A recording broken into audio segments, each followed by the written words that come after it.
عقدت محكمة شرق الأمانة الابتدائية اليوم برئاسة رئيس المحكمة القاضي أحمد شرف الدين أولى جلساتها لمحاكمة المتهمين في قضية واقعة مقتل المجني عليه عبد الله قائد عبد الله الأغبري.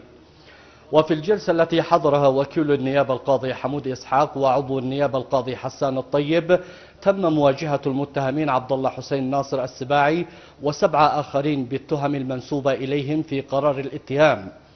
وتضمنت صحيفة الاتهام قيام المتهمين من الأول حتى الخامس بالقتل العمد بطريقة مباشرة المجني علي الأغبري، وقيام المتهمان السادس والسابع بتضليل القضاء بأن غيروا حالة الأشياء المتصلة والمستعملة في الجريمة مع علمهما بذلك. بينما وجهت النيابة للمتهم الثامن تهمة التحريض على تضليل القضاء. كما استعرضت النيابة العامة قائمة أدلة الإثبات واعترافات المتهمين والتقارير الفنية والتقنية وتقرير الطبيب الشرعي.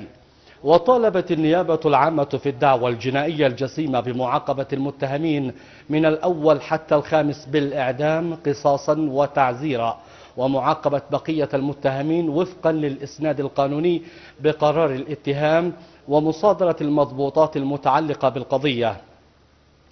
عقب ذلك قررت المحكمة تمكين أولياء الدم بإحضار دعواهم بالحق الشخصي والمدني، وإلزام النيابة بالإعلان عن المتهمين السابع والثامن الفارين من وجه العدالة عن طريق النشر في إحدى الصحف الرسمية، وإحضار ما يفيد ذلك في الجلسة القادمة. كما ألزمت المحكمة النيابة بإحضار الأدوات المضبوطة المشار إليها بقرار الاتهام والأدوات المستعملة في تلك الواقعة والتسجيل المصور المشار إليه في قائمة أدلة الإثبات، وشاشة عرض لاستعراض ما حوته التسجيلات في الجلسة القادمة. وكذا التخاطب مع إدارة السجن المركزي لتمكين محامي المتهمين عبد الله السباعي ومحمد الحميدي بالجلوس مع موكليهما وتمكينهما مع أولياء الدم بصورة من ملف القضية بما حواه.